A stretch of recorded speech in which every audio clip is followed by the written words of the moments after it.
이 선생님의 얘기를 좀 쭉 들어보면 활성산소가 과잉될 수밖에 없는 습관들이거든요. 네, 걱정하신 일이 결국 생겼습니다. 이분의 안색이 봄부터 아주 안 좋아지기 시작하신 거예요. 안색이요? 네. 근데 우리가 뭐 안색 안 좋아졌다 그럴 때는 뭐 여러 가지 증상들이 있는데 네. 어떻게 안 좋아지신 거예요? 아주 까맣게 변하셨어요.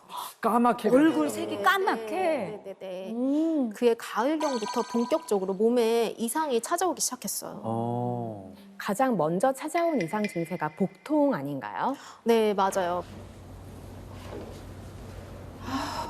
시원하게 보지도 못하고 배에 가스만 또 꽉 찼네. 아유.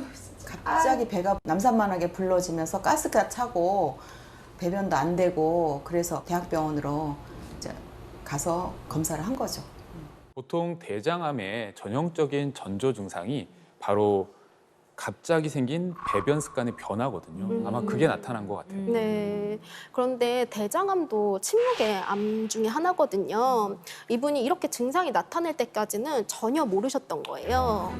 그래서 증상이 나타나고 대장 내시경을 받으러 갔을 때는 검사상에서 이미 그 내시경이 들어가지 못할 정도로 암세포가 매우 커져 있는 상태였어요.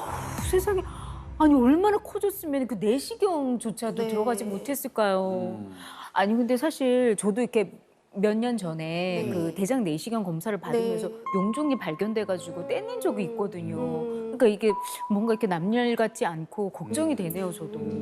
뭐 더 많게 뭐 몇십 개씩 발견되는 분들도 있어요. 근데 그 용종을 제때 잘 절제만 하면 괜찮다고는 하는데 그래도 왠지 많이 생겼던 분들은 조금 찝찝하잖아요. 그죠? 무섭더라고요. 그리고 용종 생겼던 사람들은 더 자주 검진 받으라고 그러니까. 말씀하시니까 네. 걱정이 은근히 네. 되더라고요. 네, 그건 제가 사진을 보면서 한번 설명해 드릴게요. 네, 용종은 폴립이라고 하는 건데요. 쉽게 말하면 장의 안쪽에 돌출된 상태를 말합니다. 비종양성 용종은 암으로 발생하지는 않는 선한 용종이에요. 그런데 이런 용종 말고 종양성 용종, 선종성 용종이라고 하는 게 있는데요. 이런 용종은 암으로 진행이 됩니다. 예. 용종이 암으로 진행되나요? 네, 대장암의 약 80% 이상이 이런 악한 선종으로부터 진행되신다고 보시면 돼요. 아니 그나저나 아까 이분은 이미 내시경을 넣지 못할 정도로 암세포가 커졌다고 하시니까 이게 정말 괜찮으신 건지 너무 걱정이 돼요. 네, 너무 걱정되시죠. 근데 걱정할 일이 또 생깁니다. 왜? 어떤 일이요?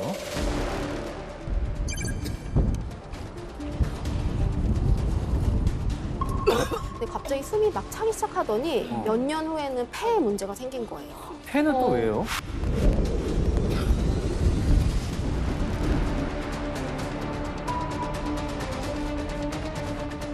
바로 폐에서도요, 종양이 발견된 겁니다.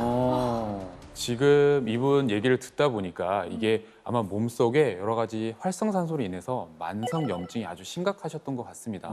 실제 이 대장암 환자분들이 폐로 전이가 좀 잘 되고요. 그러면서 다른 종양이 계속 생기고 있는 것 같아요. 사실 이런 근본적인 원인을 치료하지 않으면 이런 염증성 질환들은 정말 재발이 잘 되고요. 또 잘 생깁니다.